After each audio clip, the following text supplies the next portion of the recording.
An elite squad of nano-enhanced soldiers join forces with the faction to put an end to 15 years of unnecessary bloodshed under the brutal dictator Sopot.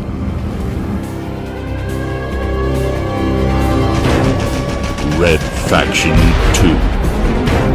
Here's where you get off. I'll attack from the other side. One of us must succeed in stopping Molo. We must locate the laboratory and find the nanocell. Without it, the process cannot work. Alias, it's up to us to make sure that no one ever uses this technology again. As Huey Lewis in the news once asked, if this is it, please let me know. This is Steel Snake 72, and I'm letting you know it certainly is it. This is where the game gets really challenging, and this is definitely the climax. This is my Red Faction 2. That is terrible. I can't use that, can I? I think I'm going to use it as well. This is my Red Faction 2 playthrough on Medium. This is level 10 part 1. This is the first level having to split up into multiple parts because it's a long one, and the full video would be a good 30 minutes, and I'm actually going to have to talk you through stuff and not go into my tangents as much as I would like to, because there's a chance you are actually going to struggle with this. It's pretty tricky because you're going to start fighting the proper enemies that don't die instantly, and this level it uses every dirty trick in the book in terms of difficulty. The worst part about it is this is a full 17-minute one clip, one take. It's not edited at all, really. It was the easiest video to do in that sense. The only tricky part is this commentary now, but yeah, I'm a big fan of checkpoints. I believe in the philosophy that checkpoints don't add to a game's difficulty, so this goes against me entirely. But I'm willing to give this game an extra thing because it's 2002. Checkpoints aren't what they used to be. It's an interesting debate, is difficulty, and it's one I would like to talk more about, but probably more on a hardest difficulty walkthrough if I ever did one. You know, because checkpoints, I think it's just the laziest way of doing difficulty, but yeah, so this could be the hardest part of the game for you, because it all depends on how comfortable you are with doing long sections of gameplay without sort of mistakes. This is only on medium, so it's not that tricky. You should be able to get through it, really. But if you can handle doing 20 Metal Gear raids without making a single mistake, then this will be easy for you. And what makes this tricky is Reptor. Reptor is a nightmare.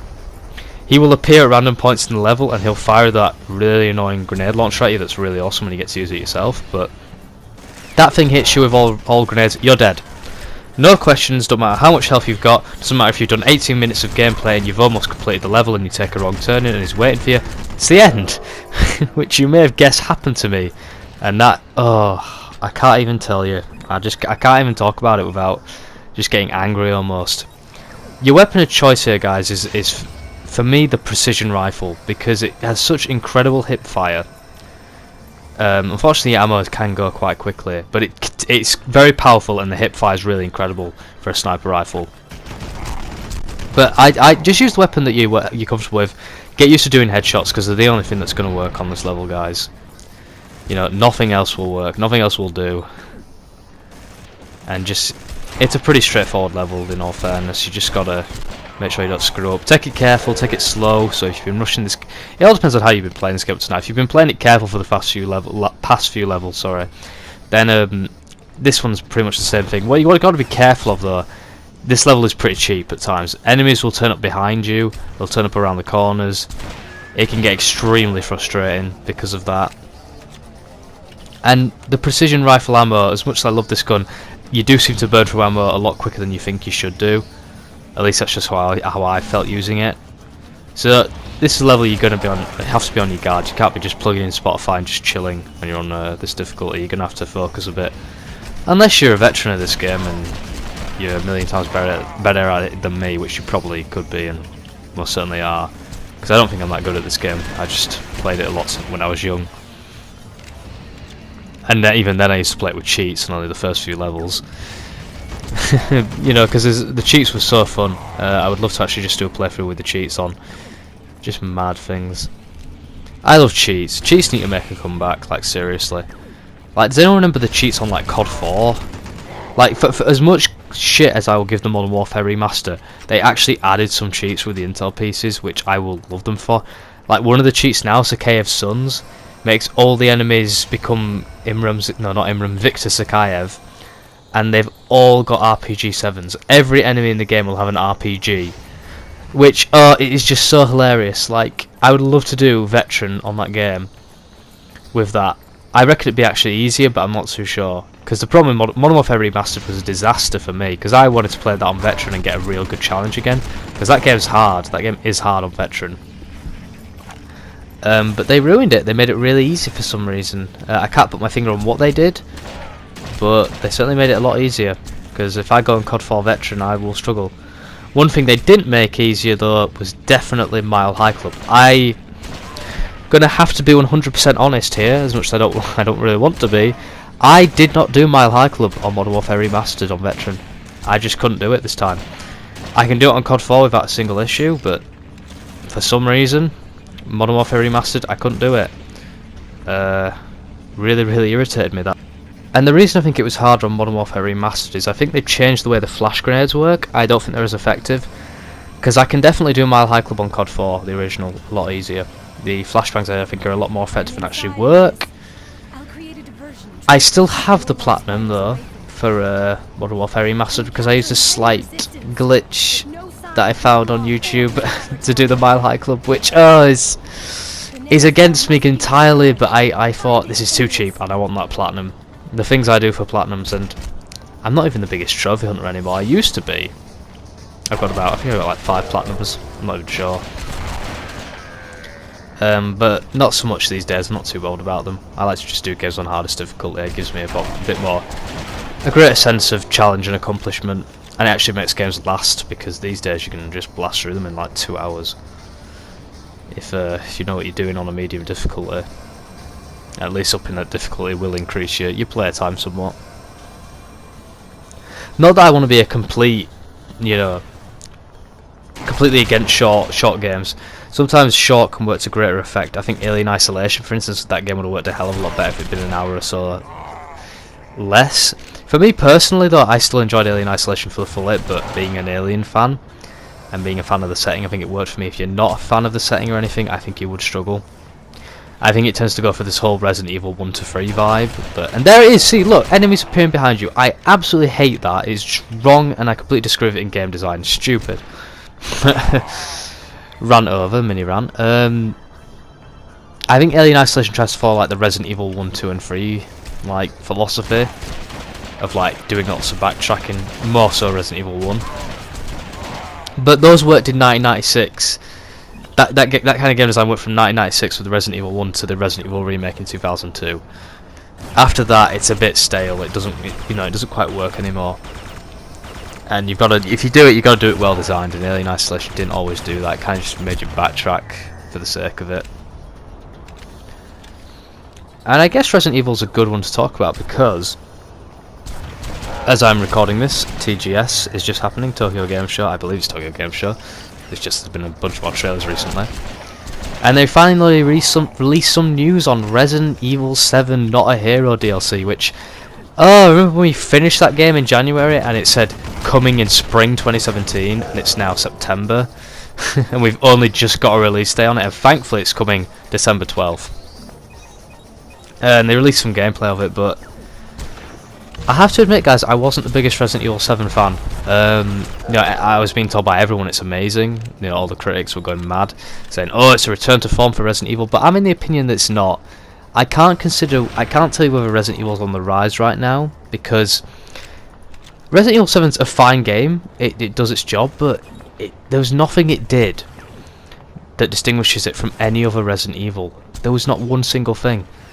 That game is literally, you've done it all. If you've played Resident Evil 1, 2 and 3, or Code Veronica, or Remake, or any of those earlier ones before Resident Evil 4, you have played Resident Evil 7 and done it a million times, and quite frankly, you've done it better designed with better bosses. And that's why I can't tell you whether Resident Evil 7 marks a good point for the series. Sure, it's in a better state than it was 5 years ago with Resident Evil 6, but I don't know, I didn't come away from Resident Evil 7 loving it, because I feel like the Resident Evil community is an odd one, with they want to call themselves the purists, people that love 7 and that, because the series is only good when it's horror and clunky and whatever, whereas I disagree. I think the series high point is easily 4, when it had just fantastic mechanics and a bit of a creepy atmosphere. I don't know, I'm just a big fan of a damn good game. I don't know, Resident Evil was never really scary, if we're completely honest, guys, was it? It was thrilling and intense, but it's a lot closer to something like Alien, where the hero actually does beat the monster in the end. I mean, the true horror one was Silent Hill, which does it a hell of a lot better because that's what it's trying to do. I'm not knocking Resident Evil here, because I love Resident Evil 1, 2 and 3. I mean, Resident Evil 2 I played January this year for the first time. Absolutely loved it. I may prefer it to Metal Gear Solid 1, which is saying a big deal for me personally. Because, you know, I don't like the mechanics of the first 3 Resident Evils. They're fine, it's a personal thing, because not playing them when they were new and that. By the way, jump across that thing, because I think it can get blown up, that bridge, and that's when I got screwed over by Reptor killing me on a platform. Really pissed me off after 18 minutes of gameplay. But I didn't particularly like those mechanics just because they were old and I didn't play them when they were new, and they're clunky to get used to. And I'm not knocking them if you like them. You know, you can easily say the same about Metal Gear Solid's early 3 games.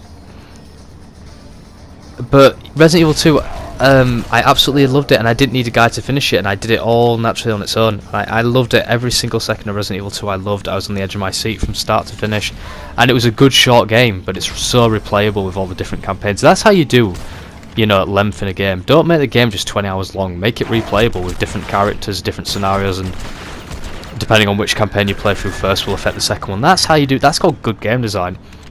I think it's called the zapping system, they call it. It's inspired by Back to the Future Part 2, apparently. Which is weird. But I think it says a lot that you can still enjoy Resident Evil 1, 2 and 3 in this day. Because, you know, as clunky as the controls are and the camera, they work and they make they just add to the unease and tension a lot more. Resident Evil 3 I had a tough time with. That game is hard, with Nemesis. But still enjoyed it, and I didn't need a guide for it. I did for the first one, because I'm stupid, and we've obviously become a lot stupider since 1996. And I couldn't figure things out. Actually, I played remake, sorry, so 2002, not 1996. We're just becoming dumber, aren't we, with games? But the problem is you play so many modern games where they hold your hand and tell you exactly where to go. So when you play something like, when you try and play Resident Evil 1, it just completely throws you off. But Resident Evil 7, will not a hero be any good? I don't know. If it's just going to have us fighting the molded, I'm not going to enjoy it. I hated doing that. I thought the molded were a crap enemy.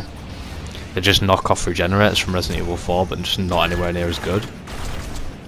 So who knows? Maybe I'll come back to Resident Evil. I will play Not a Hero, but whether I'll enjoy it or not, I'm not too sure. You know, the way I'm looking at it, Resident Evil 7 is a game I had fun with, but I was expecting slightly more from what I'd heard going in. So perhaps my own expectations ruining the game. Who knows? But we also saw that we saw this game that Yoji Shinkawa, who's been the art designer on all the Metal Gear Solids, he does fantastic art design. He's now helping out with this new game called Left Alive or something, and as a Metal Gear fan, it tickled me. I'm sure any Metal Gear fan got that if you've seen this Left Alive stuff. So that's a game I'm going to have to look out for. Apparently it's coming out next year, so... You know, 2018, I've got a few games I could look forward to now. I mean, there's going to be the third Metro game. I absolutely loved 1 and 2, so I'll be definitely looking very forward to a third Metro game. I thought we were never going to see a third one. So that's all cool. I don't know if it's going to be based off a book or not, but we'll have to see. Because I'm not too sure. I don't even think Last Light was based off the books, actually. I think it was its own story, which is probably why it's not as good, well written, or as good a story as the first one. But in terms of 2017, guys, if you know, please put in the comments how you felt 2017 in terms of gaming. I've been pretty disappointed, guys. You know, I haven't played that many new releases because not many new releases get me excited anymore. I can tell you now that my game of the year is definitely going to go to either Wolfenstein 2 or Evil Within 2. I've not even played them and they're not even out yet, but I can tell you that's how it's going to go. I just know this already because there's no else really interested me this year. I'm not giving it to Resident Evil 7. And I'm certainly not giving it to Sniper Elite 4. But, yeah, I mean, I could talk about my game of the years. I suppose it's all a personal thing. You know, 2014, at the time I gave it to Alien Isolation, but upon retrospect and playing the Evil Within, I think I'm going to have to give it to Evil Within 1. Which says a hell of a lot about that year of games. That I would give Game of the Year to something like Alien Isolation. A fine game, but would any other year would get nowhere near Game of the Year. It's not even worth a mention, really, in any other year. But that was the state of things in 2014, I felt. And, you know, let me know what you think Game of the Year, the actual Game of the Year, is going to be, guys, with the Game Awards, if you care about that charade. I honestly couldn't tell you. I believe Overwatch won it last year, didn't it? Which were a bit of a surprise, I think. Really, I think it was between that and Uncharted 4. I don't think anything else really could have won it. And this is a fun moment when 4 enemies just come around the corner. You know, this is like Uncharted 1 all over again. But we're coming to the end of this level, guys. It's I've had to talk less about level than I actually thought I would. Just take it slow, pick the enemies off from a distance, check your blind spots, basics really. The stuff you'll have learned. If you've survived up to this point, you'll be okay. You just gotta keep your concentration for a good 17 minutes, which can be the hard part, I think. So it's all about how well you can cope with that. But if you're a person who loves having no checkpoints and you think that's good design for difficulty, and completely disagree with me, you're gonna love this. It'll be fine. After this though, you don't have anything quite like this with like just ridiculous lengths of gameplay with no checkpoints. You're gonna have a fair few boss fights, a couple against Reptar, which I love the first Reptar fight. It's a good one. And just use your grenades, use all the tools you've got to you, because you know now is the time to use them. But do let me know what you think Game of the Year is going to be, guys. You know, I mean, Uncharted 4 was in the contention, wasn't it, last year? Which is, it'd have been mad if Uncharted 4 had won Game of the Year. I'm not actually completely well versed on what all the Game of the Years have been. I can sort of tell you from, I think, did 2007 go to COD 4? The actual like VGAs or VGXs or whatever they were called. I think it might have done. Then we had like Fallout 3, Uncharted 2. Was it Red Dead in 2010? I don't even know. 2011. Was that Skyrim? Did Skyrim come out in 2011? I want to say it did. You get all the ammo, which tells you a boss fight's coming up here as well. 2012, I want to say it was Walking Dead or something. 2013 was GTA 5 as always. 2014 was Dragon Age Inquisition. 2015 Witcher 3, and then Overwatch. Yeah, I think I've got them all right. Let me know, guys, and let me know what you think next year's going to be. But that's the end of the video, guys. Well done. You've got the Reptar fight coming up, which is a really cool fight. I'll see you guys for that one. So thank you so much for watching, and I'll see you guys next time.